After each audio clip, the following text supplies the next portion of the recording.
किसान भाइयों, आज की वीडियो में हम बात करेंगे गेहूं की अगेती बुआई का सही समय कौन सा है। गेहूं की पहले चरण में अगेती बुआई हम कब कर सकते हैं और दूसरे चरण में हमें गेहूं की बुआई कब करनी है और तीसरे चरण में हमें गेहूं की बुआई कब करनी है, यानी पछेती बुआई हमें कब तक करनी है अच्छा उत्पादन लेने के लिए, और खेत की तैयारी किस तरीके से करनी है और बुआई की क्या विधि होनी चाहिए। खरपतवार हमारी फसल में गेहूं में ना उगे उसके लिए हमें क्या करना है, और पहला पानी हमें कब देना है, कौन से खाद डालने हैं, और दूसरा पानी हमें कब देना है, उसमें कौन से खाद डालने हैं, और पहला स्प्रे कोई रोग ना आए कब करना है और कौन सी दवाइयों का करना है, इसके बारे में पूरी डिटेल में आपको जानकारी देंगे। तो किसान भाइयों, अगर चैनल पर आप नए हैं तो चैनल को प्लीज़ सब्सक्राइब कर लो, वीडियो को लाइक कर दो।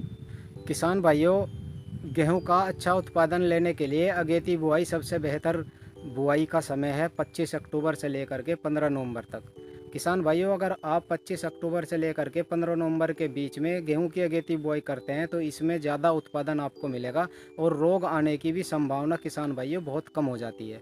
तो किसान भाइयों, 25 अक्टूबर से लेकर के 15 नवंबर तक पहले चरण में आप अगेती बुआई कर सकते हैं। किसान भाइयों, दूसरे चरण की अगर हम बात करें तो 25 नवंबर से लेकर के 25 दिसंबर तक आप दूसरे चरण की बुआई कर सकते हैं। ये भी समय अच्छा रहेगा आपके लिए। किसान भाइयों, तीसरे चरण की अगर हम बात करें तो 25 दिसंबर लास्ट है। 25 दिसंबर के बाद आपको गेहूं की बुआई नहीं करनी है, और 25 दिसंबर के बाद अगर आप गेहूं की बुआई करोगे तो आपको उत्पादन अच्छा नहीं मिलेगा और रोग आने की भी संभावना आपकी फसल में ज़्यादा हो जाएगी। तो 25 दिसंबर किसान भाइयों आखिरी पछेती बुआई का समय है, इसके बाद आपको बुआई नहीं करनी है। किसान भाइयों, अब बात करते हैं खेत की तैयारी की। खेत की तैयारी में किसान भाइयों 150 कुंटल सड़ी हुई गोबर की खाद आपको लेनी है और अपने खेत में छिटक करके बखेर करके अच्छी तरीके से हैरों से 2 बार जुताई करवा देनी है। किसान भाइयों, आखिरी जुताई आप रोटावेटर से करवा सकते हैं। अगर आप मशीन द्वारा बुआई करते हैं तो आखिरी जुताई रोटावेटर से करवा करके मशीन से आप बुआई कर दें। अगर आप मशीन से बुआई नहीं करते तो आपको एक बार रोटावेटर चलवा करके आपको बीज छिटक करके टीलर से 2 बार जुताई करके पाटा मार देना है। तो ये किसान भाइयों बुआई का तरीका हो गया। किसान भाइयों, बीज की अगर हम बात करें तो 40 किलो से लेकर के 50 किलो आपको बीज लेना है, और किसान भाइयों बीज को उपचार ज़रूर करना है।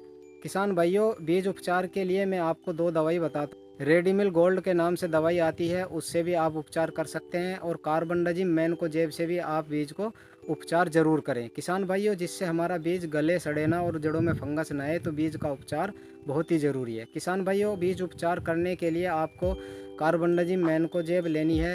1 किलो बीज के अंदर 3 ग्राम कार्बनडाजिम मैनकोजेब से 1 किलो बीज को आप अच्छे से उपचार करके अपने खेत की बुआई ज़रूर करें। किसान भाइयों, अब बात करते हैं हम खाद की। खाद हमें कौन से डालने हैं, तो पहले नंबर पे किसान भाइयों आपको सिंगल सुपर फास्ट लेना है 50 से 60 किलो 1 एकड़ के लिए, हम आपको ये खाद बताएंगे। दूसरा किसान भाइयों एमओपी लेना है, यानी पोटास लेना है 25 से 30 किलो। और तीसरा खाद आपको किसान भाइयों यूरिया लेना है 20 किलो। और चौथा खाद किसान भाइयों डीएपी लेनी है 30 से 35 किलो, ये 1 एकड़ में डालना है। किसान भाइयों ये खाद डाल करके आपको अच्छे से बुआई कर देनी है। किसान भाइयों,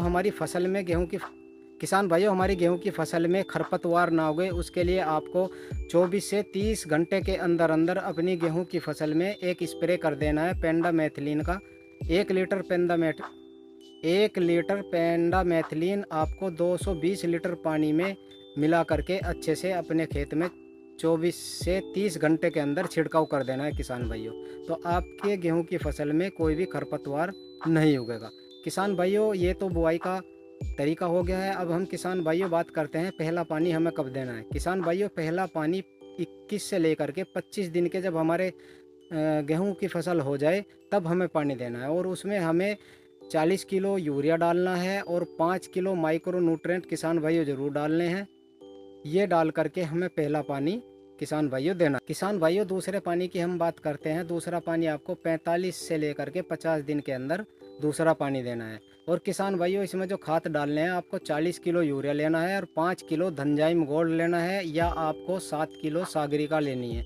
तो ये किसान भाइयों इसमें मिला करके ज़रूर डालना है किसान भाइयों, अगर हम स्प्रे की बात करें तो पहला स्प्रे आपको प्रिपकोनाजोल 25% ईसी 200 ml 1 एकड़ में डालनी है, और क्लोरोपारीफास 50%, साइपरमेथ्रिन 5% ईसी 350 से लेकर के 400 ml ये भी मिला लेना है, और 150 से लेकर के 160 लीटर पानी में अच्छे तरीके से अपने खेत में 60 से 70 दिन के बाद आपको स्प्रे कर देने हैं। यानी दूसरे पानी के 10 से 15 दिन के बाद आपको ये स्प्रे ज़रूर कर देना है।